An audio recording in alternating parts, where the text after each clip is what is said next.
네, 안녕하세요. 10월 29일 화요일 KB 리서치 모닝 미팅 시작하겠습니다. 먼저 전일 마감 시황입니다. 김지원 연구원입니다. 네, 안녕하세요. 시황팀 김지원입니다. 전일 국내 증시는 빅테크 실적과 미 대선 등 향후 2주간의 대형 이벤트를 앞두고 강세 마감했습니다.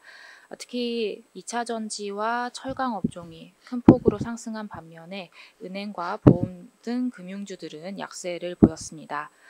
테슬라의 실적 호조에 이어서 트럼프 당선 시에도 전기차 및 배터리 관련 보조금이 전면 철회될 가능성이 낮다는 업계 전망에 에코프로 BM이 9%대 상승하는 등 관련주가 급등했습니다. 또한 엔비디아가 삼성전자를 HBM 공급사에 포함하는 조건부 승인을 내렸다는 외신 보도에 삼성전자가 4% 가까이 강세를 보이면서 지수를 견인했습니다. 반면에 은행주는 지난주 신고가 경신 후 차익 매물 출회 및 미 금융주의 약세 영향을 반영하면서 하락했습니다. 해외 증시 살펴보겠습니다. 미 증시는 빅 이벤트를 앞두고 모멘텀이 제한된 가운데 중동 긴장 완화 그리고 기업 실적 기대감 등을 반영하면서 3대 지수 모두 상승했습니다. 특히 중소형주 지수 러셀 2000이 1.63%대 강세를 보인 점이 좀 특징적이었습니다. 업종별로는 에너지, 부동산, 정보 서비스를 제외하고 대부분이 상승하는 모습을 보였습니다.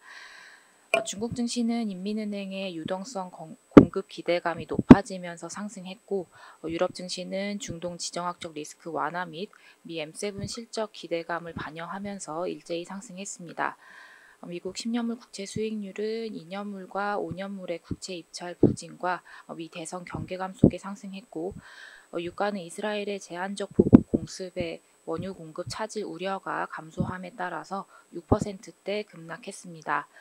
관전 포인트 짚어보겠습니다.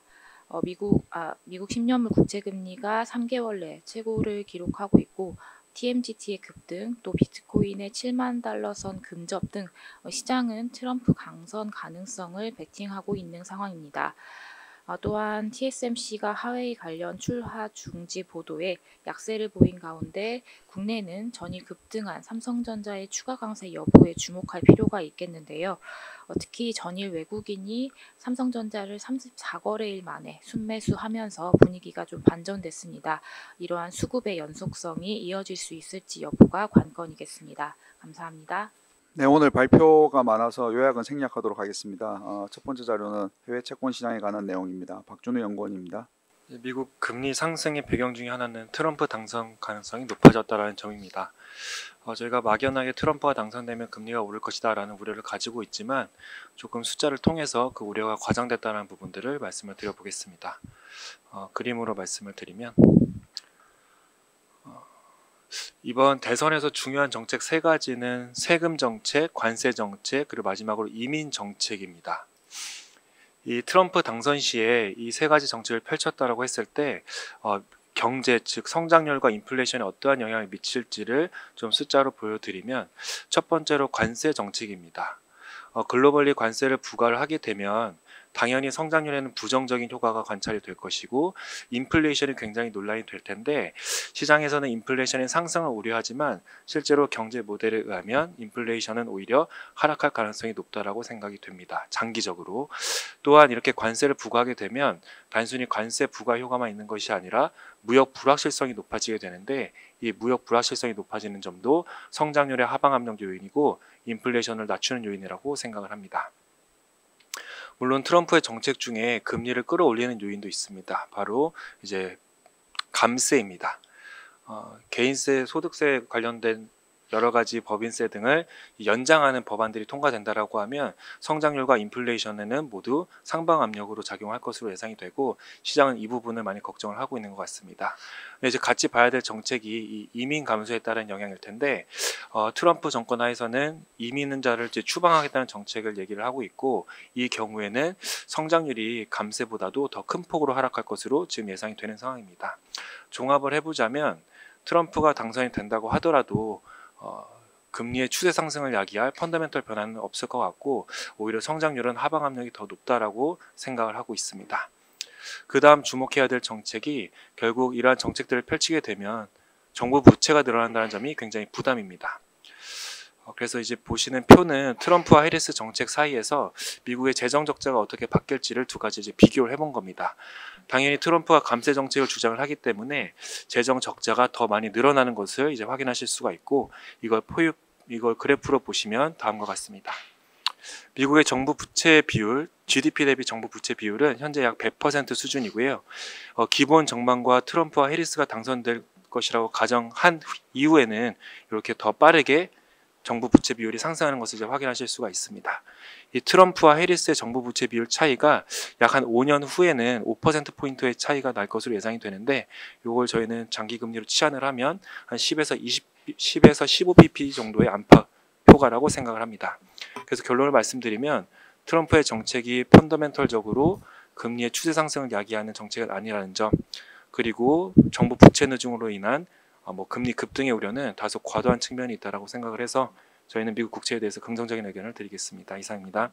네, 트럼프 당선 시 미국 금리에 미치는 영향에 관한 자료였습니다.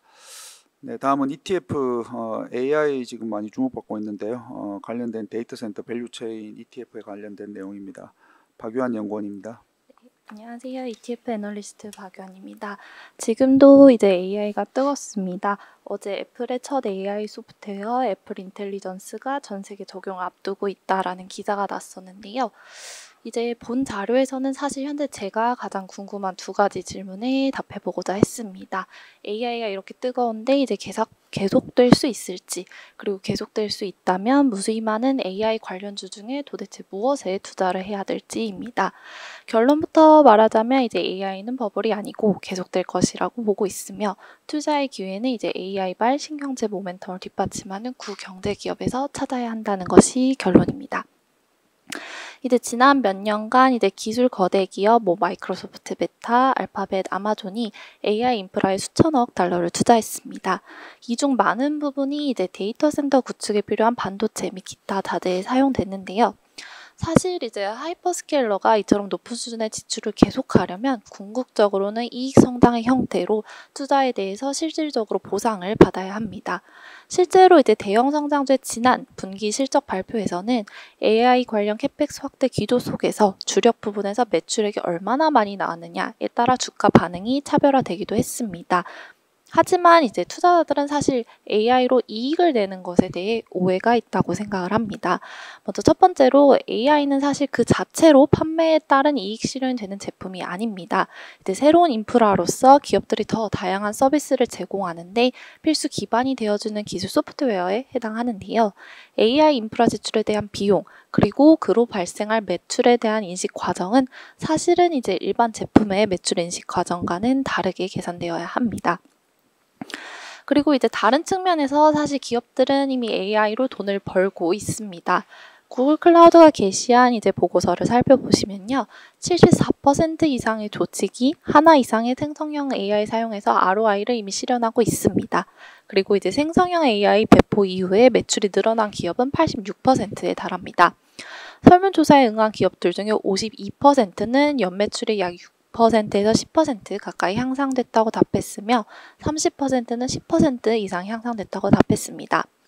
실제로 이제 TSMC는 최근 3분기 실적 발표에서 팹과 R&D 운영에 AI와 머신러닝을 사용해 왔으며 이를 통한 생산성 향상으로 ROI를 실현할 수 있다고 언급한 바 있습니다. 따라서 이제 AI는 버블이 아니고 생성형 AI는 허구가 아니라 이제 조금씩 이익의 형태로 성과를 내고 있다라고 판단할 수 있습니다. 때문에 이제 지금 시점에 주목해야 할 부분의 AI 과열 이런 측면이 아니라 AI의 성장과 수익 전환을 늦추고 있는 병목 현상인데요. AI 수요를 따라가지 못하고 있는 전력 인프라 구축을 위한 산업 장비와 자원의 공급 부족, 그리고 인적 자본의 부족에 주목하는 점이 맞다고 판단합니다. 그 중에서도 이제 특히 전력이 주된 원인으로 주목되고 있는데, 고도화되고 있는 인공지능으로 이제 GPU, 컴퓨팅 전력, 냉각 기술들이 발달하면서 데이터 센터 전력 수요가 증가하고 있습니다. 근데 이제 기존 공급량이 이를 따라가지 못하고 있는데요. AI 관련 밸류체인 산업 중에 이제 기대 성장률이 가장 높은 전력과 열 관리 부문 내에서 12개월 선행 ROE 높고 PEG 비율이 상대적으로 낮아서 장기 이익 성장성 고려 시 추가 상승 여력이 존재하는 ETF를 관심 종목으로 선정했습니다. 그리드 그리고 동테마 ETF인 코덱스 미국 AI 전략 핵심 인프라가 이에 해당합니다. 또한 ETF 리스트 그리고 관련 기업 리스트를 보고서에 첨부해 놨으니 첨부 부탁드립니다. 감사합니다. 네, 다음은 산업 및 기업 분석 순서입니다. 먼저 금융업종 DGB 금융지주와 NH투자증권의 실적 관련 자료입니다. 강승건 연구원입니다. 네, 안녕하세요. DGB금융에 대해서 투자견 홀드 유지하고 목표 주가는 9,100원으로 4.2% 하향합니다. 투자의견 홀드를 유지하는 이유는 상당 부분 실적에 PF 관련되어 있는 충당금들이 지난 2년에 걸쳐 반영이 됐습니다. 그럼에도 불구하고 자녀 부동산 PF 충당금 리스크가 여전히 남아있다라고 판단을 내리고 있습니다. 또한 이제 RWA 관리 속에서 증권 자회사의 실적 개선은 제한적일 수밖에 없다라고 생각을 하고 있습니다. 밸류업 공시를 통해서 그 CET1의 기준 자체가 하향된 것은 긍정적입니다. 하지만은 시중은행 금융지주로 전환 이후에 은행의 대출 성장이 동반되어야 된다는 점 등을 감안을 하면 CET1 개선 속도가 당초 기대치를 상회하기는 좀 어려울 것으로 생각을 하고 있습니다. 3분기 지배주주 순이익은 1,026억 원으로 컨센서스를 13.3% 하회했습니다. 님의 하락에 따른 순이자이익 감소 그리고 PF 충당금에 따른 증권자회사 실적 부진 때문인데요. 원화대출은 전분기 대비 0.1% 감소하였고 은행 님은 13bp나 하락을 했습니다. 대출 성장이 매우 낮았음에도 불구하고 님이 이렇게 큰 폭으로 하락한 이유는 상대적으로 금리 수준이 낮은 가계대출 비중이 증가했다는 점이 있고 중대금 대출 상한에 따른 영향이 반영되었기 때문이라고 판단을 내리고 있습니다. 그룹 순이자 이익은 4% 감소했고 CCR은 72bp로 전년 동기 대비 7.8bp 개선되었습니다. 개선은 됐지만 이제 상당히 높은 수준으로 판단을 내리고 있고 이 원인 중에 하나가 증권 자회사의 PF 충당금 613억 원이 반영이 됐기 때문입니다. 다음 NH투자증권입니다. 투자의견 바이를 유지하고 목표 주가 역시 17,000원을 유지합니다. 저희가 바이를 유지하고 있는 이유는 이번 3분기에서도 채무보증 수수료 중심으로 IB 성장이 확인되고 있습니다. 따라서 올해 연말 이후에 PF 시장에 대한 불확실성이 완화될 경우에 IB 부분의 실적 회복이 빠르게 진행될 수 있다라고 생각을 하고 있습니다. 다만 3분기의 트레이딩 손익은 좀 아쉬운 상황입니다. 방어적 듀레이션 관리로 인해서 상대적으로 부진한 실적을 시현을 했고요. 다만 4분기의 금리의 변동성이 확대된 부분들을 감안을 하면 4분기에 상대적 우위를 확보할 수 있을 것으로 생각을 하고 있습니다. 3분기 지배주 순이익은 1,539억 원으로 전년 동기 대비 52.7% 증가하였고 컨센서스에 부합하는 실적입니다. 하지만 절대 규모 측면에서는 경쟁사 대비 부진한 실적으로 평가를 내리고 있고 이는 보수적 운용에 따른 트레이딩 손익의 부진 때문입니다. 브로커리지 수수료 수입은 전년 동기 대비 10.5% 감소했습니다. 국내 거래 대금이 21% 감소했지만 해외 주식 수수료가 76.7% 증가하면서 그 영향을 상쇄했습니다. IB 및 기타 수수료는 전년 동기 대비 무려 106.3% 증가하였는데 이는 채무보증 수수료가 198% 증가했기 때문입니다. 3분기 연결 ROE는 7.9%이고요. 트레이딩 부분에서 상대적으로 좀 아쉬운 실적을 시현하였다라고 평가를 내립니다. 이상입니다. 네, 다음은 유한양행의 실적 관련된 자료입니다. 김혜민 연구원입니다. 안녕하십니까. 제약바이오 담당 김혜민 연구원입니다. 유한양행 3분기 리뷰 자료 말씀드리겠습니다. 유한양행에 대한 투자의견 바이를 유지하고 목표 주가는 18만 원으로 상향을 합니다. 상향된 주요 요인은 레이저 티닙의 미국 병용요법 승인 및 약과 관련 반영에 따른 가치 상승에 기인합니다. 연결 기준 3분기 매출액 같은 경우는 5,988억 원, 영업이익은 476억 원을 기록하면서 시장 컨센서스를 9.2%, 50.1% 상회했습니다. 컨센서스 상회의 주요 원인으로는 8월 미국 병용요법 승인에 따른 6천만 달러 마일스톤 유입을 꼽을 수가 있습니다. 별도 기준 유한양행은 라이센스 수익에 힘입어서 약 25% 성장한 매출액을 달성하였지만 매출 원가율 같은 경우는 라이센스 수익 제외 시 73% 수준이었고 3분기 전체 R&D 비용은 YOY 97% 증가한 930억 원을 기록했습니다. 사업 부분별로 살펴보면 약품 사업 부분은 비처방 부분이 엘레나, 메가트루, 라라올라 같은 제품의 매출 성장이 발생했지만 처방 부분 같은 경우는 이제 안비솜 등 일부 종합병원의 원내 품목에 영향이 존재하셨습니다. 생활건강사업부 같은 경우는 현재 수익성이 높은 채널에 더 집중해서 매출 성장 및 영업이익 개선에 기여를 하고 있고, 해외 사업 같은 경우는 지난 9월 공시한 길리어드양 API 수주 계약 체결 및 향후 발생할 수 있는 API 수요 증가를 기대해 보실 수가 있습니다. FDA의 병용요법 승인은 상징성이 있는 이벤트이지만 레이저 티닙 이후에 대한 전략이 필요한 구간이라고 판단됩니다. 또한 신약 가치 평가상 이제 약가 피크 점유율 등에 따른 변동성이 확대될 수 있는 점도 주의해야 될 것으로 판단하고 있습니다. 감사합니다. 네, 다음은 HDC 현대산업개발에 관한 자료입니다. 장문준 연구원입니다. 네, 전일 FTM을 통해 가지고 실적 리뷰는 나왔었고 저희가 이제 목표 주가와 수익 추정을 집어넣은 자료이기 때문에 간략하게만 말씀드리도록 하겠습니다. 투자 의견 바이 목표 주가 36,000원 말씀을 드리고요. 업종 최선화주로 말씀을 드립니다. 3분기 실적은 시장 기대치에 부합을 했고요. 건축 부분 비용 발생에도 주택 부분 이익률이 안정적이었다는 게 포인트라고 생각하고 있습니다. 4분기부터 자체 사업 매출화 사이클이 진입되기 때문에 향후에 안정적인 이익 성장 흐름을 기대해 볼 수 있고, 저희 기준으로는 KB증권 추정으로는 영업이익 증가율을 100% 정도 수준으로 보고 있습니다. 10월 25일 날 광운대 역세권 사업이 착공을 했고요. 11월 중순부터 본격적인 분양에 들어가기 시작합니다. 18일 정도부터 분양에 돌입할 예정이기 때문에 이 향후에 현금 흐름을 바탕으로 차기 프로젝트들이 더욱 탄력받을 수 있는 구간이 될 수도 있음이 중요하다고 판단하고 있습니다. 이상입니다. 네, 다음은 현대로템, HD 현대인프라코어 그리고 두산 바켓에 관한 자료입니다. 정동익 연구원입니다. 안녕하세요. 조선기기업종 담당 정동익입니다. 현대로템이 어제 3분기 실적을 발표를 했는데요. 2분기에 이어서 3분기에도 어닝 서프라이즈를 기록했습니다. 매출액은 1조 935억 원, 영업이익 1,374억 원을 기록을 해서 영업이익률이 12.6%를 기록을 했는데요. 영업이익 기준으로는 컨센서스를 20% 이상 상회한 실적입니다.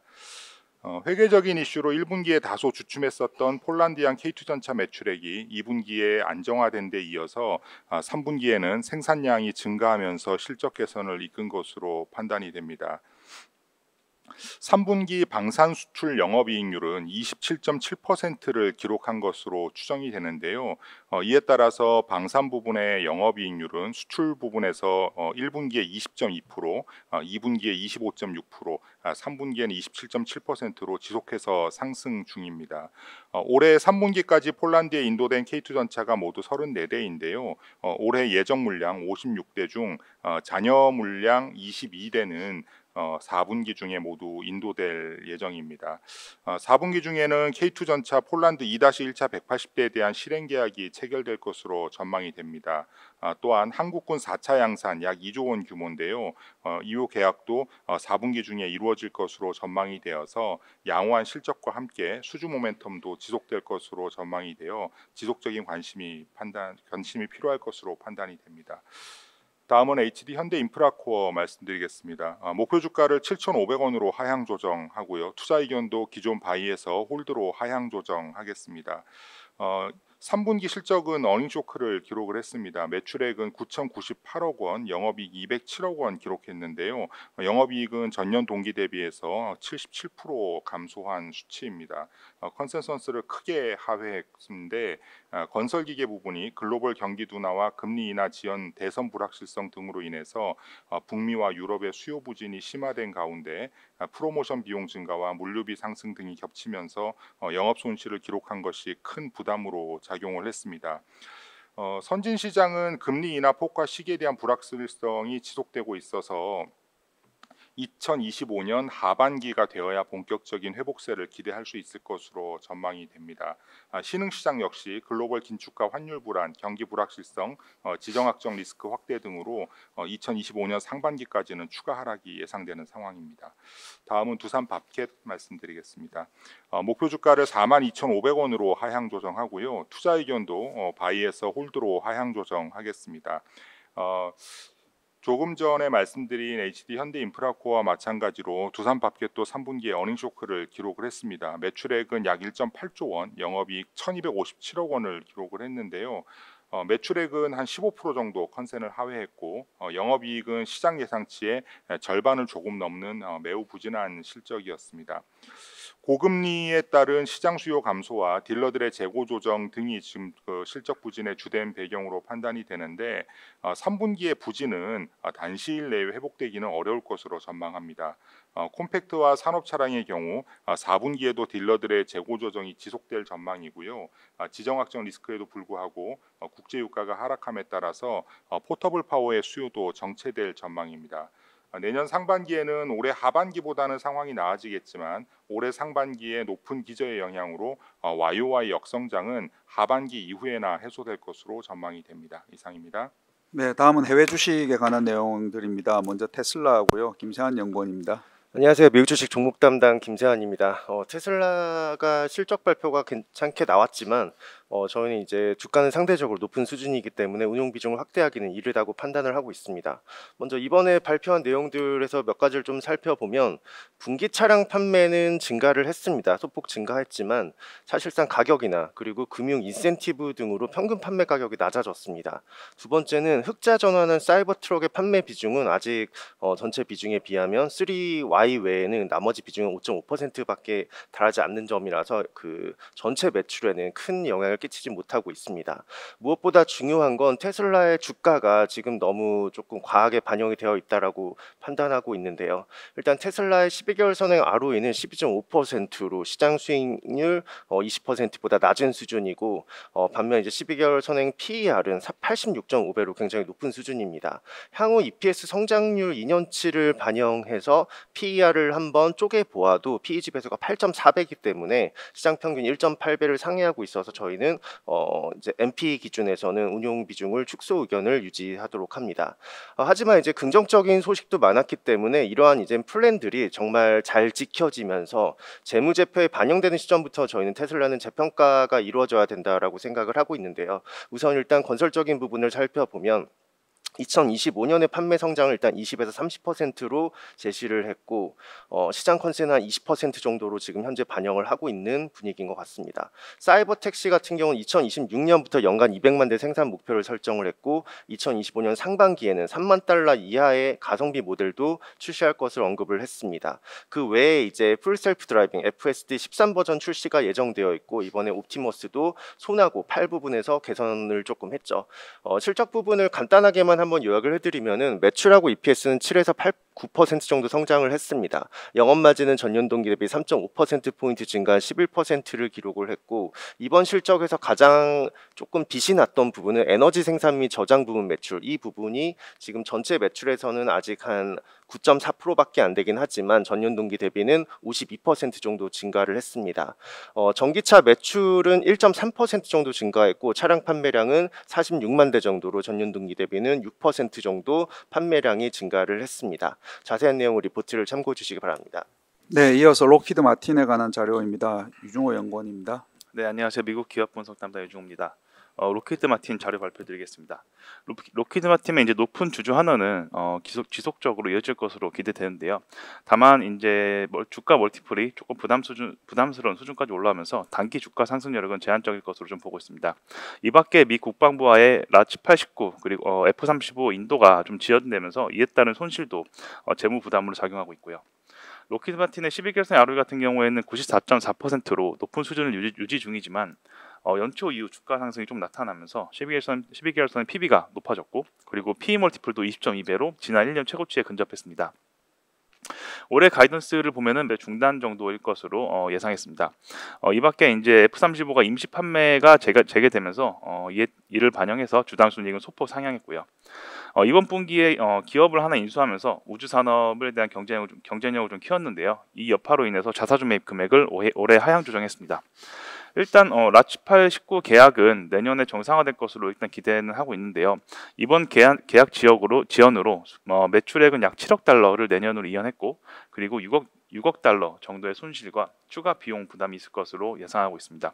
이 밖에 미국 정부가 TR3가 완전한 전투 능력을 갖출 때까지 F-35에 대한 이제 비용을 대당 약 500만 달러의 지불을 유보하고 있어서 일단 이 또한 재무적 부담으로 좀 작용할 것으로 보고 있고요. 자세한 내용 리포트를 참조해 주시면 감사드리겠습니다.